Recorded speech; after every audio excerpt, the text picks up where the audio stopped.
Kita akan belajar bahasa Indonesia ya.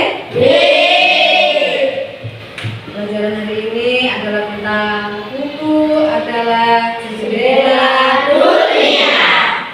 Nah, sebelum kalian belajar, sebaiknya kita berdoa dulu supaya pembelajaran pada hari ini berjalan dengan lancar. Oke, guru kita Mbak Ketua menyiapkan Mbak. Syakrak, berdoa mulai.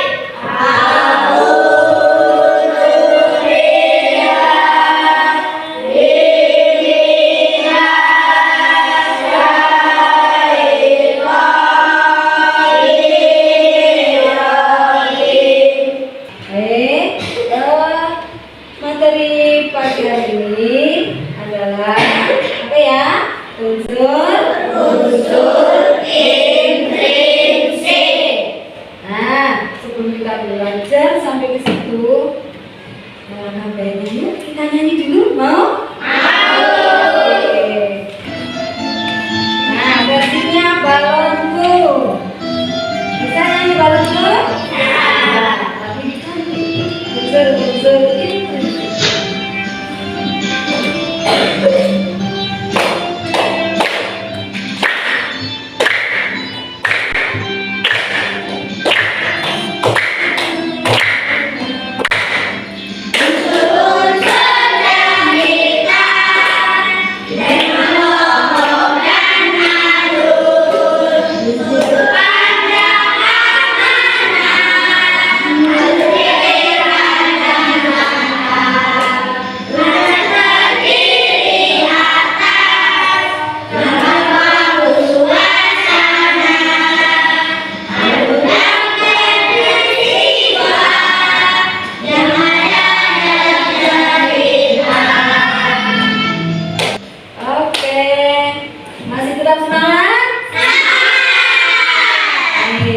Sesuai dengan judulnya tadi, pokok bahasan hari ini bab 2 buku adalah Jendela dunia. Coba kalian tengok lewat jendela itu. Oke, 1, 2, 3, 4, 5, selesai. Duduk kembali. Apa yang kalian lihat lewat jendela? Banyak yang bisa kalian lihat. Ada pohon cantik. Ada yang melihat apa sih? Tiang bendera. Apalagi tadi? Pohon mahoni. Apa? Pohon kelapa. Apalagi? Iya, samping jendela. Banyak sekali yang bisa kalian lihat ya. Itulah hikmahnya. Buku adalah jendela dunia. Dengan melihat buku, kita bisa melihat segala ilmu yang ada di dunia ini. Ya, contoh kita baru lihat buku bahasa Indonesia ya. Dari buku bahasa Indonesia bisa kita dapatkan berbagai ilmu. Contohnya belajar tentang kata pada bab 1, ya kan? Ya, waktu itu belajar tentang kata-kata yang semula kamu nggak paham jadi paham apa itu kata, kemudian untuk membentuk kalimat, itu ya? Iya. Setelah itu sekarang kita mempelajari tentang buku jendela dunia. Yang sebelumnya kalian belum tahu ya? Iya. Sekarang tahu buku jendela dunia? Tahu. Apa hikmah membaca buku? Ya? Bisa mendapat ilmu dari membaca buku. Oh iya, bisa mendapat banyak ilmu dari membaca buku. Baik.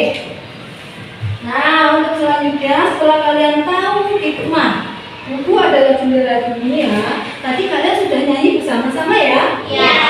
Nyanyi apa tadi? Ada berapa tadi ya? 5. 1, 2, 3, cerita 4, 5. Coba saya bisa jawab. Tokoh itu apa ya? Tokoh itu siapa?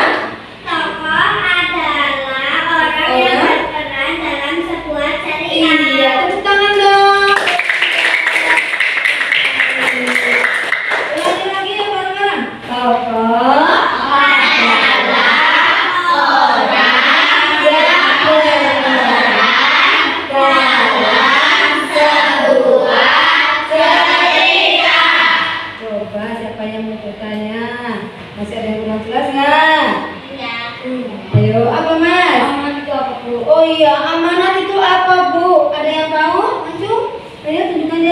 Yang berapa? Itu amanat. Amanat adalah pesan moral dari sebuah cerita. Oh iya, amanat adalah pesan moral dari sebuah cerita. Paham, Mas? Oh iya, Pak. Tepuk tangan dong. Ada lagi yang mau bertanya? Apa, Mas? Alur cerita itu apa, Bu? Oh iya, alur cerita itu apa ya, Bu? Siapa yuk? Bisa jawab. Ayo, bukan dari masa Mbak Manda terus, yang lain? Oh iya, mana bisa? Alur cerita adalah tempat terjadinya suatu peristiwa dari awal sampai akhir. Alur cerita adalah tempat terjadinya suatu peristiwa dari awal sampai akhir. Betul tidak, teman-teman? Betul apa tidak? Salah? Betulnya apa, Mbak Manda? Alur cerita adalah rangkaian peristiwa Oh iya, yang terus? ada di dalam cerita dari awal sampai akhir. Iya, bukan tempat ya, Pak ya. Alur cerita bukan tempat terjadinya, tapi rangkaian peristiwa sebuah cerita dari awal sampai akhir. Sudah jelas semuanya? Oke. Ada lagi yang mau bertanya? Tidak. Sudah jelas semuanya? Sudah jelas. Ini menjadi sesuatu yang harus kalian kerjakan, ya. Jadi nanti kalian membuat ya sebuah membuat unsur intrinsik. Itu sudah dijelaskan ya? Unsur intrinsik ada apa? Masih ingat? Oke, kalau masih ingat, nanti kalian kerjakan, diskusikan dengan teman-teman sekelompok kamu. Siap? Oke.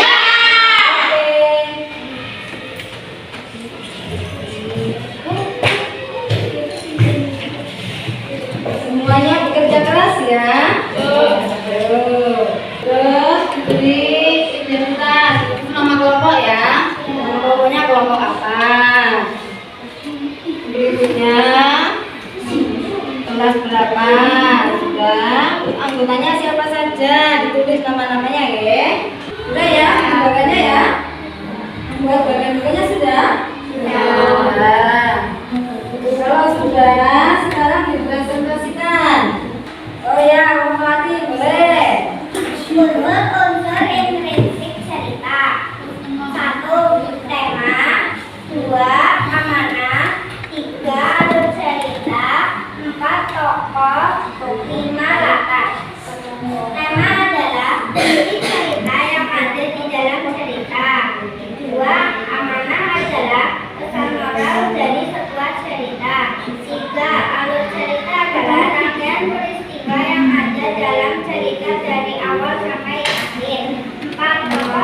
Tokoh adalah orang yang berperan sebagai cerita. 5. Latar adalah tempat terjadinya suatu peristiwa. Ya, tepuk tangan buat kelompok. Unsur intrinsik cerita adalah 1. Tema. 2. Amanat. 3. Alur cerita. 4. Tokoh dan penokohan. 5. Latar. Tema adalah inti cerita. Amanat adalah pesan moral dari sebuah cerita. Alur cerita adalah rangkaian peristiwa. Tokoh dan penokohan adalah orang yang berperan dalam sebuah cerita dan sifatnya. Latar adalah tempat terjadinya suatu peristiwa. Ya. Bagaimana menurut kalian? Sudah baik? Bukan. Jadi, kesimpulan dari unsur intrinsik tadi ada 5. Coba kalian lihat, itu punya cerita di sini. Kalian perhatikan ya. Halo teman-teman semuanya, apa kabar? Semoga selalu baik ya. Pada kesempatan kali ini kita akan mempelajari tentang unsur-unsur intrinsik dari sebuah cerita. Sebelumnya kita simak dulu ya cerita berikut. Disimak ceritanya. Kelinci kecil dan burung pipit. Karya Desri M. Putri. Nah, tadi sudah dijelaskan ya. Intrinsik itu ada tema, tokoh dan penokohan, latar, alur, dan amanat.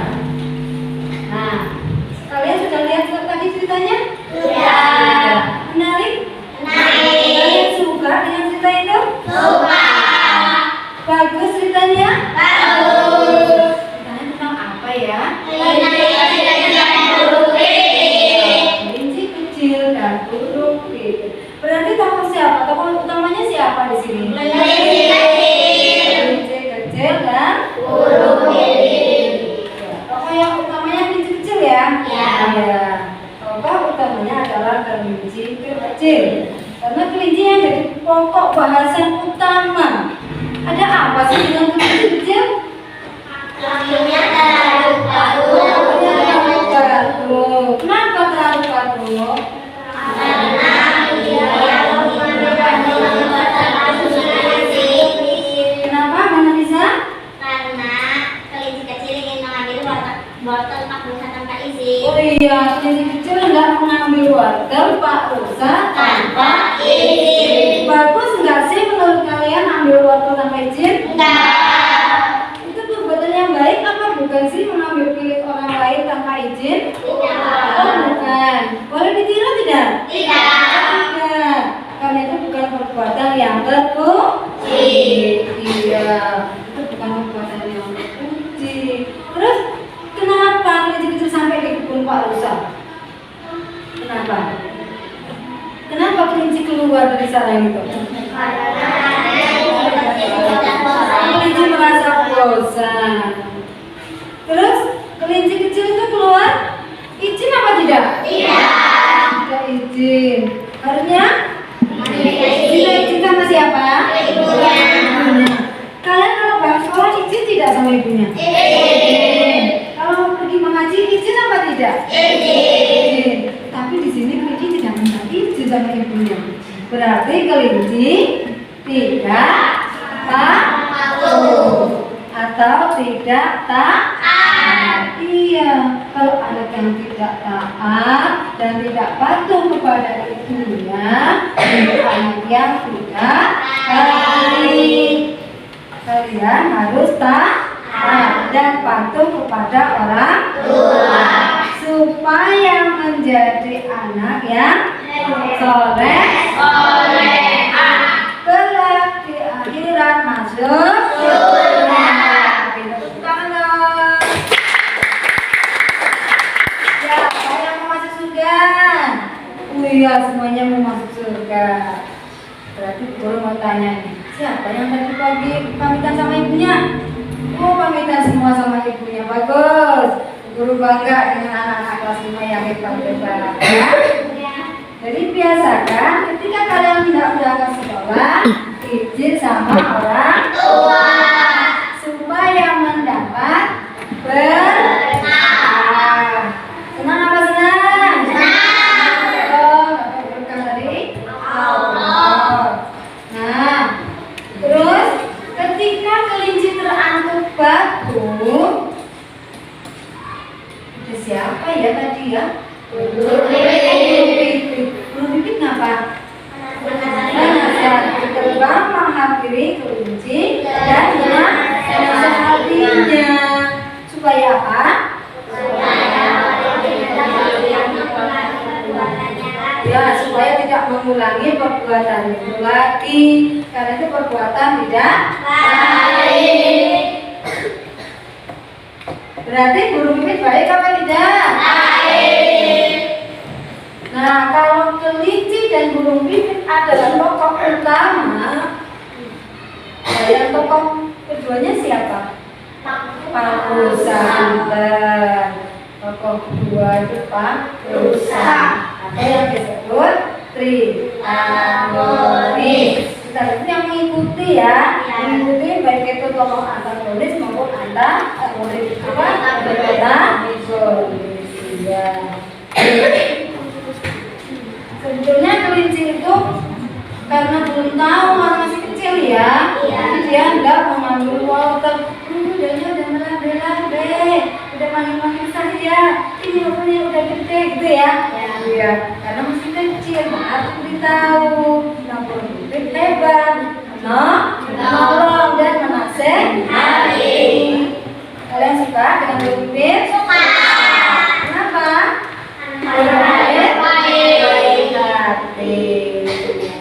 Maka guru juga berharap menjadi anak yang baik. Oke, ada yang mau ditanyakan tentang cerita tadi? Tidak. Ada yang bisa cerita secara singkat tentang burung pipit tadi? Oke, Warahmah, silakan maju ke depan. Dengarkan baik-baik ya. Ini ringkasan dari cerita burung pipit dan kelinci kecil dan burung pipit. Mbak, silakan Mbak. Kelinci kecil dan burung pipit. Kelinci kecil menangis karena kakinya terlalu batu. Ternyata kelinci kecil keluar dari sarangnya tidak pamit pada ibu dan hendak mengambil wortel pakusa tanpa izin. Burung pipit terbang mengambilinya dan bersama. Terus kelinci kecil pipitnya merah merona terlalu malu. Terus Dan kelinci kecil pamit pulang dan berjanji dalam hati untuk tidak mengulangi perbuatan ini lagi. Burung pipit tersenyum dan terbang menjauh. tepuk tangan.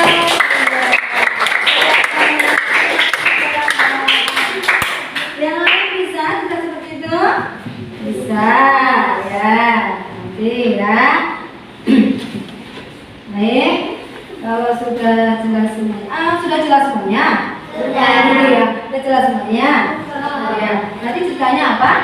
Kelinci kecil dan burung pipit. Kelinci kecil dan burung pipit. Jadi itu tadi ada unsur-unsur linguistik yang terdapat dalam cerita kelinci kecil dan burung pipit. Berarti temanya apa tadi? Kelinci kecil Dan burung pipit. Alur ceritanya tadi sudah diceritakan oleh Mbak Rama dari awal sampai akhir ya. Alur ceritanya tadi burung pipit kakinya terangkut. Kok burung pipit? Coba. Kelinci kecil kakinya terangkut. Terus menangis dan tertunduk malu. Kenapa tertunduk malu? Karena sudah mengambil order milik Pak Reza tanpa izin. Yang membuat dia malu apa sih sebenarnya? Nasihati burung pipit. Ya, siapa sih yang setuju dengan perilakunya kelinci itu? Ambil botol tanpa izin? Ada yang setuju? Tidak. Kenapa tidak setuju? Karena tidak baik. Boleh ditiru? Ya. Nah, untuk tokoh dan penokohan tadi sudah, ya. Penokohannya ya.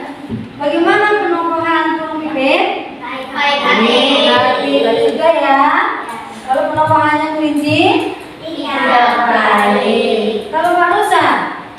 Baik hati, karena Pak Nusa suka berbagi. Ya. Kita kelas 5 ya. Nah, untuk selanjutnya, kalau kalian sudah paham semuanya, Bu Guru punya soal-soal. Akan tapi sebelum kalian mengerjakan soal, coba kalian catat dulu rangkuman dan diceritain tadi, ya, dari unsur-unsur linguistik, ya. Catat dulu rangkumannya sebentar. Dicek aja ya, nggak apa-apa ya. Ya, oke. Sebentar, ya.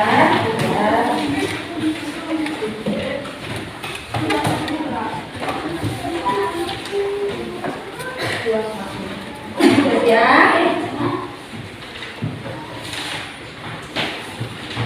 Sudah siap apa belum? Sudah. Siap, tulis rangkumannya ya.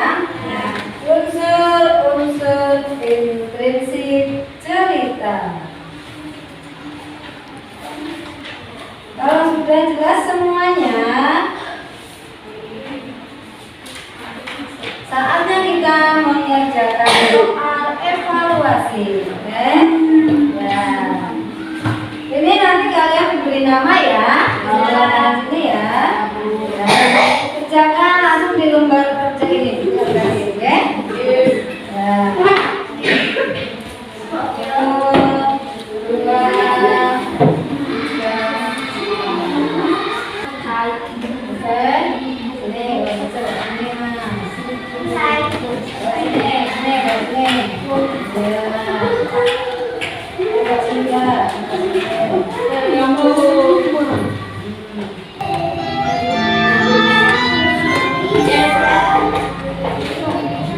Setelah kalian mengerjakan soal-soal ini, Kalian lupa nih? Iya. Kita kembali dengan lagu yang tadi ya.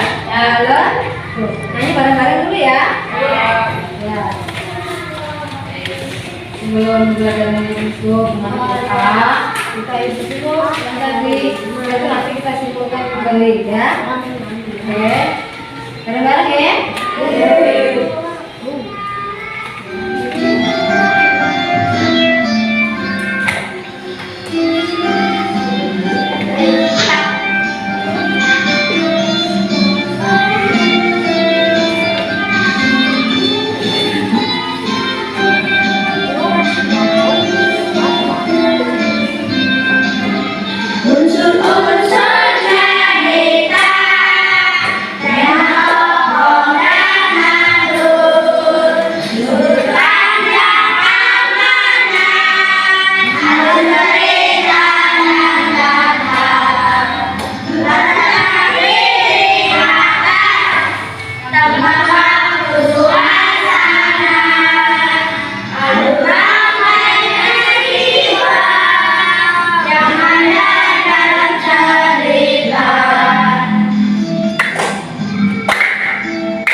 Terima kasih. Tepuk tangan dong dari teman-teman.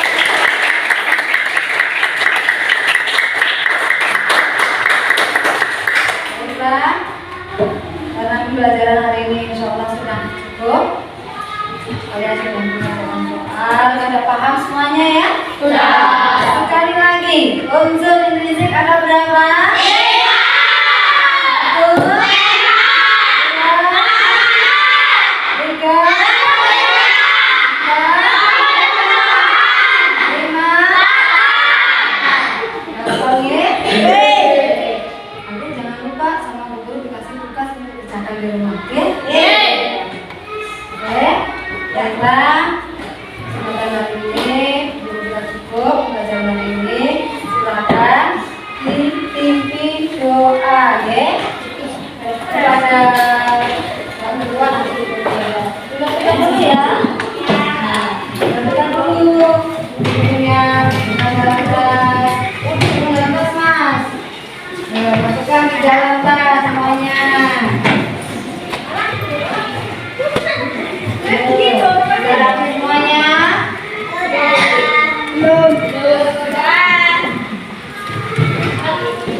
1